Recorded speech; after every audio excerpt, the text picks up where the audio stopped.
So today, we're doing function operations, Chapter 5, Section 6. So with our warm-up, we are matching different function operations with the graphs that they could turn out to look like.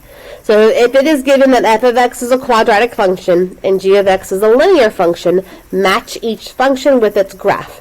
Explain your reasoning. What is the domain of each function in part B? Or I guess it's just part A. I don't know why it says part B. And how do you know? So the first thing I'm going to pick out is it tells you that f of x is a quadratic, meaning it's an x squared something. And g of x was a linear, which means it just had an x to the power of 1. Okay? I don't know what the rest of the function is, but I do know that that's the highest degree happening. So part 1 over here has f plus g. When I add a quadratic with a linear, does that change what kind of function I have? No, it results in it's still a quadratic. Okay? Same thing with subtracting. A quadratic minus a linear, my degree does not change. It's still going to be a quadratic. Okay? If I multiply them together, if I have a quadratic, so my degree of 2, times a linear, which is a degree of 1, what's my new function going to be? X cubed, a degree of 3. And then if I divide a quadratic by a linear with a degree of 1, we get x to the power of 1. Good, we get a linear function. So that's how we're going to set this up. So we don't know the exact equations, but I do know that what their degrees are going to be. Okay? So which one of these could I pick out pretty easily? B and D? Yeah, what kind of equation is B? Or what kind of function is B? It's linear, so which equation is that going to be able to match up with? 4, this guy right here. Maybe, if it writes. There we go. But this is option 4. What's the domain of this line? All real numbers. Good. Alright, how about that cubic? Which one is showing a cubic function? 3. And what graph is showing a cubic function? D. Good, here's my cubic. And what's our domain for this guy? Also all real numbers. Good.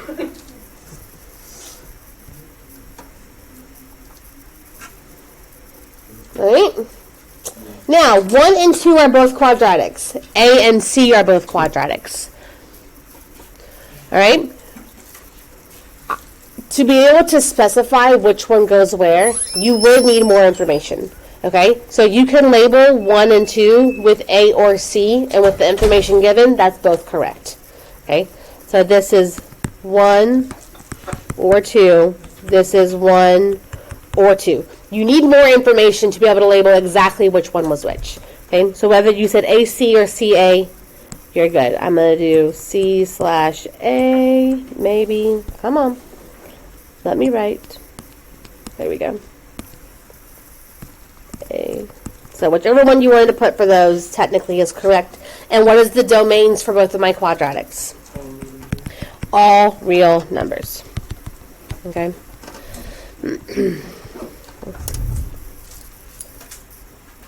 Now my graphs are all real numbers. My functions, again, with more information, I would need to know. But see how function 4 is division? There's a rule with that, right? What's the one thing we can't divide by? 0. We can't divide by 0, right? So 4 technically has a domain of anything as long as it doesn't make the denominator 0. But again, without knowing exactly what the function is, I can't specify what that value is. Okay? We'll get more detail throughout the rest. But divisions, our domain's going to be a little different. Okay? So it's going to matter what we're dividing by. Yeah? Sweet. We're going to do operations with functions today. How many operations are there? Well, there's lots. How many are we going to focus on today? We're going to do the 4 basics, okay? We're going to do add, subtract, multiply, and divide. Okay? So I'm going to add, subtract, multiply, and divide function to another function. Definition, this just shows the different ways that we can write them. So you can have f plus g, f minus g, f times g, and f divided by g. That can all be put together in parentheses, and then parentheses x on the outside. Parentheses x shows it's a function still. Right? X will be in your answer. You can also split them up. So f of g plus g of x, or f of x plus g of x, f of x minus g of x. So this middle part just shows different ways that you can write them. Okay, so understand what they're asking you. Which one of these does order matter? Yes, subtraction and division.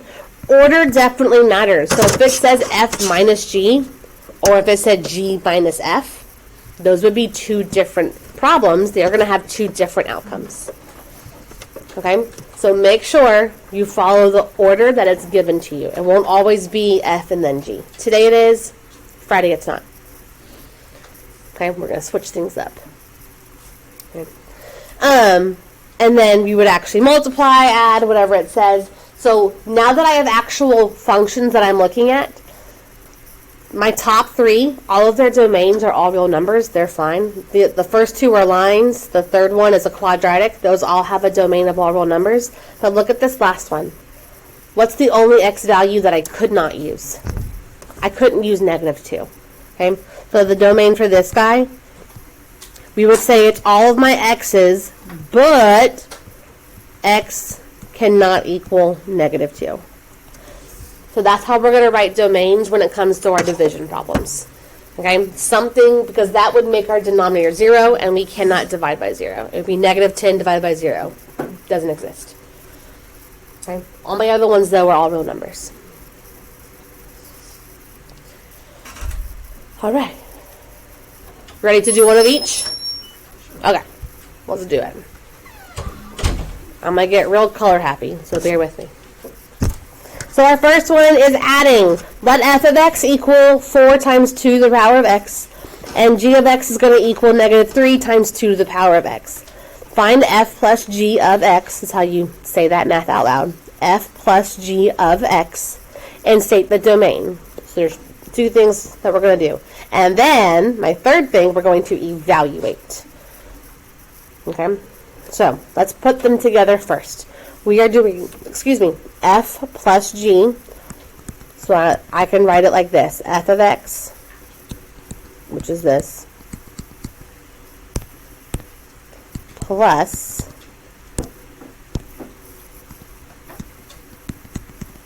g of x, which is this guy. Okay? And we're going to figure out what does this equal.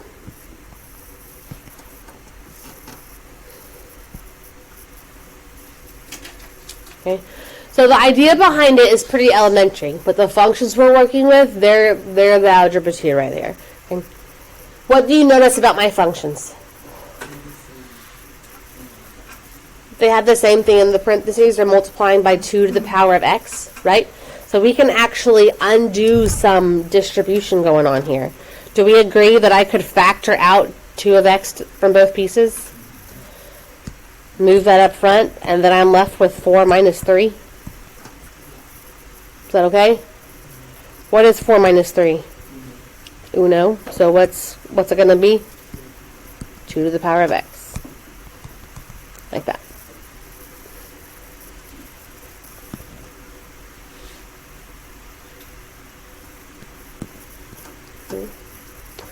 This is an exponential function. Is there any restrictions with what you can plug in for x with exponential functions for it to become undefined? No. All x's are good. Okay? If you wanted to even draw the graph, this is an exponential growth. It looks like this. So my graph shows forever both ways. And in the function itself, I can plug anything in for x. So what's my domain? All real numbers. Good.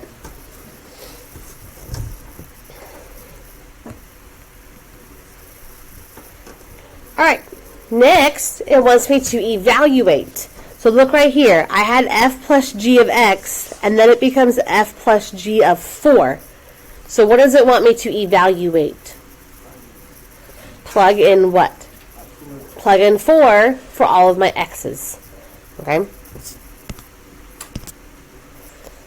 So when I do f plus g of 4, instead of 2x, it's 2 to the power of 4. We're changing the x to a 4. And what is that? 16.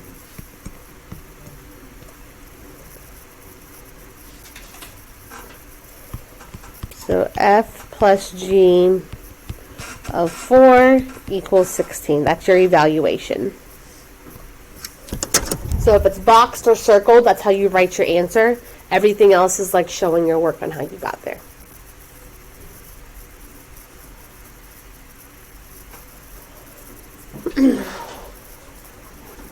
Feel good about it? Yep. Good. Ready to do some subtraction? Okay. Alright, we are going to subtract. We're going to subtract 2 polynomials. So we're going to bring that skill back up front for us. F of x this time is 3x cubed minus 2x squared plus 5. G of x is x cubed minus 3x squared plus 4x minus 2. It says f minus g. Could I do g minus f and get the same thing? No. Order matters. Follow the order. Okay, we're going to do f minus g, state our domain, and then we're going to evaluate using negative 2. Okay, so f is first, okay, which is 3x cubed minus 2x squared plus 5.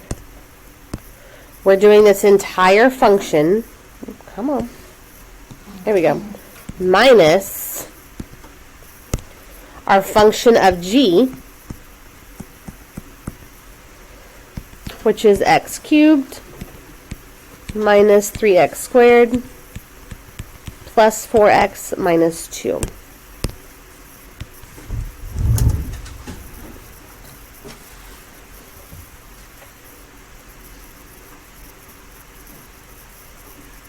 All right. How do we subtract polynomials? So a couple of ways to start it. How do you want to start it? Combine like terms, distribute the negative. Distribute the negative. Okay, both of those are correct. You can do whichever way that you want it to do. You can go ahead and combine like terms. Just watch out for that minus sign. I like to distribute the negative so that way I don't get confused at all. Okay, so I'm going to write this again. My red does not change because there was no negative in front to distribute. But my green has to get a negative distributed to it, which means all of their signs are going to change. So I have negative x cubed, I have positive 3x squared, I have negative 4x, and I have positive 2.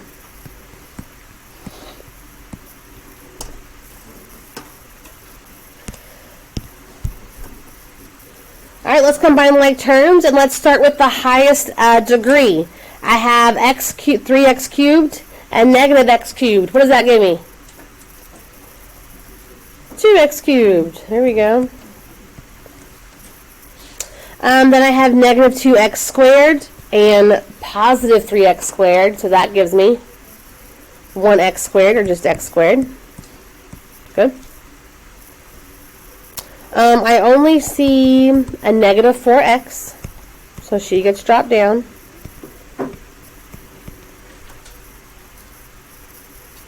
And my constants, I have 5 plus 2, so that gives me 7.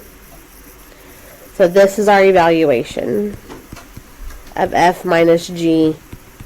And not my evaluation, my operation, my function operation. All right, what kind of function is this? It's a cubic, yes. Does the graph have any restrictions when it comes to my x values? No. Does the function itself have any restrictions when it comes to x values? No, I can plug in anything, okay? The issue is if I can plug something in to make it undefined, okay? But polynomials that are a cubic are good to go. You can plug anything in. So our domain is going to be all real. The big issue is going to really be with dividing.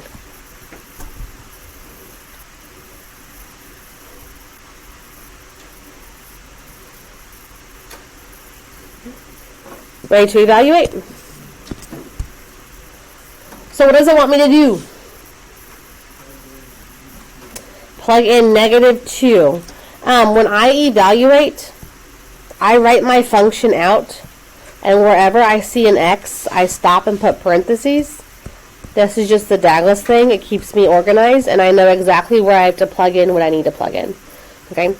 So all of my x's, I left blanks, and I know I'm going to put a -2 in all of their spots.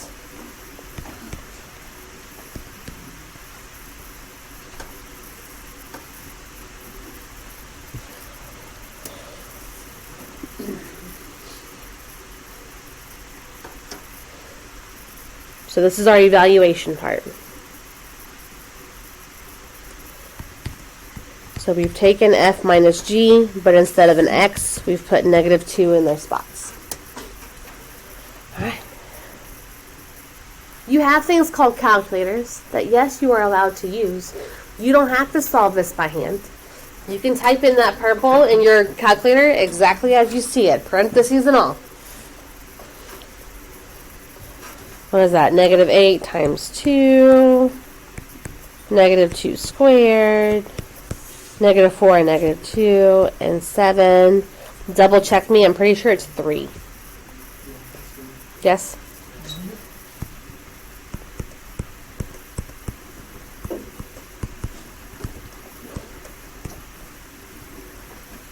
So calculators are nice. By hand is not impossible. We can still get our evaluation of 3.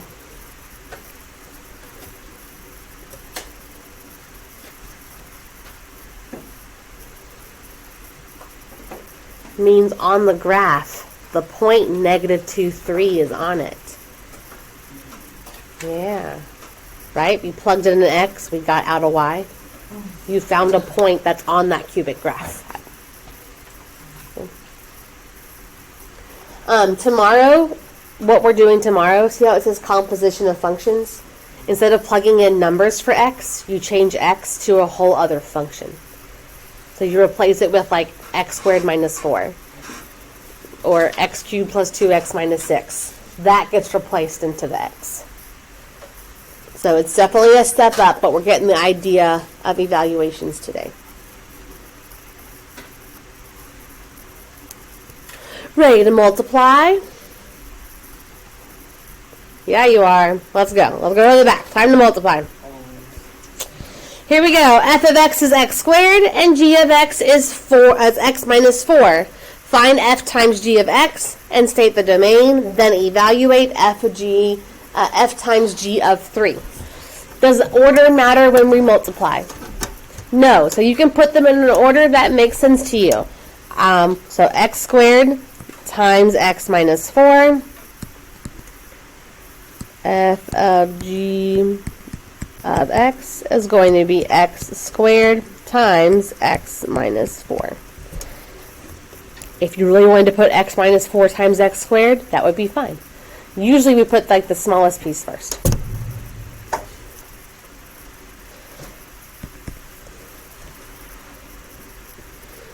So what happens when I multiply? What do we get?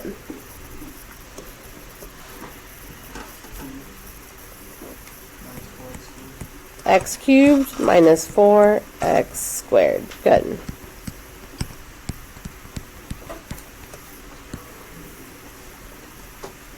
Does that function have any domain restrictions? Is there anything I can plug in to make it undefined? No, we're good. This is another cubic function, right? So we're okay. Domain is all real.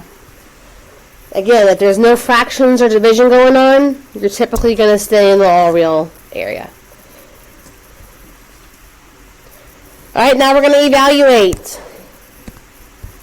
f times g of 3.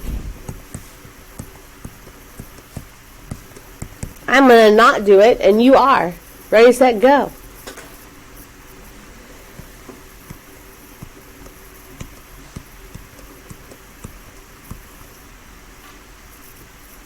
You do it and check with the neighbor, see if you match up. I did, the biggest mistake I saw just now is y'all said 3 cubed was 9. Careful. 3 cubed is 27. 3 times 3 times 3. This ends up being 27 minus 36, which is negative 9. I thought it equaled negative 11. It's okay. It's all good. I saw. Silly mistakes happen. So that means what point is on the cubic function? Ooh, 3 negative 9. I switched it on you. I switched the order. You plugged in a 3, you got out the negative 9. The other one was written backwards. I did not mean to trick you. Yep, so the point 3 negative 9 would be on that cubic graph. Yes? Yes. Ready for division? That's where the fun is.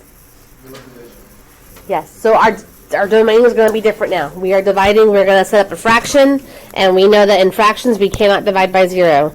So in this one we have f of x is 2x plus 10. Our g is 6x. We're going to divide f by g. So what is my numerator? 2x plus 10. It matters, right?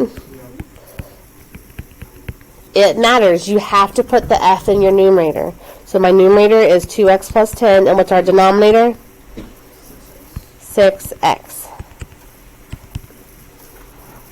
What can I do with that? Not much, but there is something.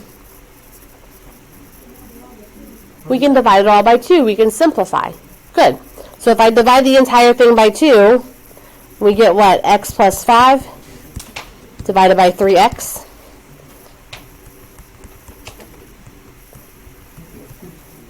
Like that. Good. Now this is called a rational function. Okay? You haven't learned these yet. They're all kinds of curvy, and there's holes in them, and there's asymptotes, which are like imaginary lines that we can't touch. We're going to get to it. They're way fun. Okay? But not knowing the graph is okay, because you know fractions, and we cannot divide by 0, correct? Is there anything I can plug into this equation that would make my denominator 0? 0, right? 3 times 0 is 0. So if I plugged in 0, you would get 5 divided by 0. That does not exist. That's undefined. Okay? So here, my domain, okay, it's all of my x's, but x cannot equal 0. So almost all of them work. You have an infinite amount of possibilities. As long as you don't use 0, you're fine. Later on, when you graph this, that's going to be an asymptote in your graph. Fun word, right? Fun fact, I spell it different every single time, so I usually just abbreviate it. There's a P in that word. There's a P in that word. Asymptote. It's like in the middle somewhere.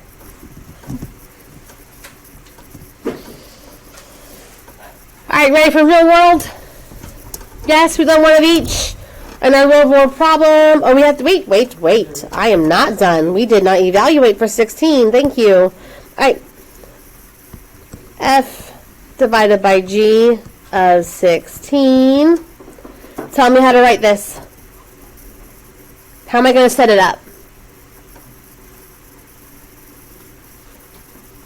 How am I going to set up the numerator? Instead of x plus 5, I'm going to write what? There you go, 16 plus 5. Instead of 3x, I'm going to write 3 times 16. Good. So what's our numerator? All right, and what's our denominator? But I'm not going to circle that. How come? Yeah, they both are divisible by 3. So you should get 7 over 16. So f divided by g of 16 is going to equal 7 over 16. There you go. So the orange is the work, and then the orange box is your answer.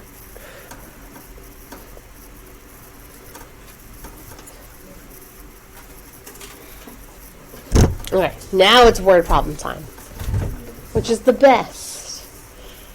I know you all look forward to it. There's usually a fun picture to go with it, right? I try.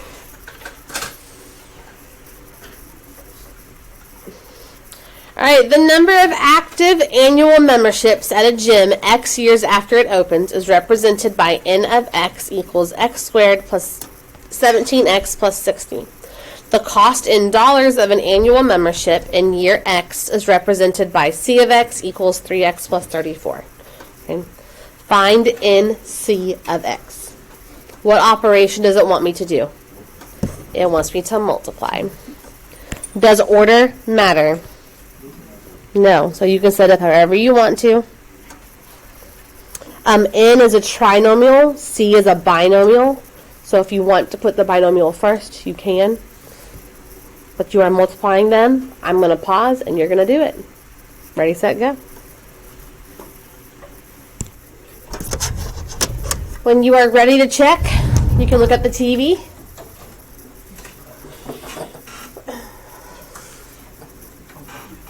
I got 3x cubed plus 85x squared plus 758x plus 2040. How'd you do multiplying your binomial and trinomial? That's a lot of numbers. It's a lot of numbers. So whether you did distribution like the TV or the box method on the board right here, notice it's the same 6 terms. Okay, they're just organized a little bit differently. If you did x squared plus 17x plus 60 first and multiplied that or distributed that to the 3x plus 34, you have the same 6 terms. Okay? The green and orange, those pieces are on your paper somewhere. They might be in different order, but they are going to be there. Okay? After you decide to multiply however you do. And then from there, we all have the same step of combining like terms. Alright? So a couple of ways to multiply. Next, doesn't want me to evaluate and wants to explain what NC of X represents. Okay, well, what did N represent? Number of active members after X years, right? Okay, so if I multiply my number of active members times what? Times the cost of my membership. So what is this giving me? How much what? How much money the gym is making, right? It's their revenue. How much revenue they've made after X years. Okay? Ready for all the fancy words? Does that make sense? Did our math just make sense? If I multiply how many members my gym has times how much it costs them to go, I get how much money I'm making? Yeah. Yes, make your math make sense. So, multiplying the number of active annual memberships by the cost of each membership gives the total revenue in dollars earned from sales of annual memberships in year X. That's the fancy way to say it. If you wanted to use different words, you can use different words.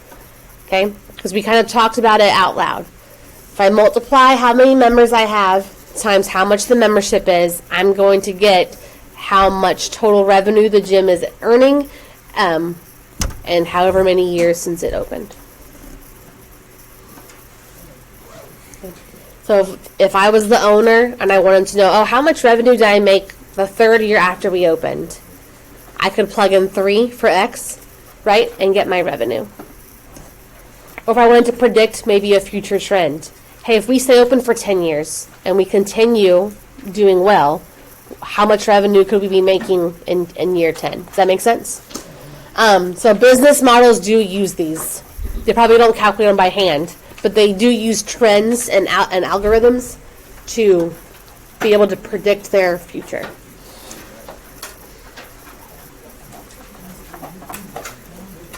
All right. Good job, guys.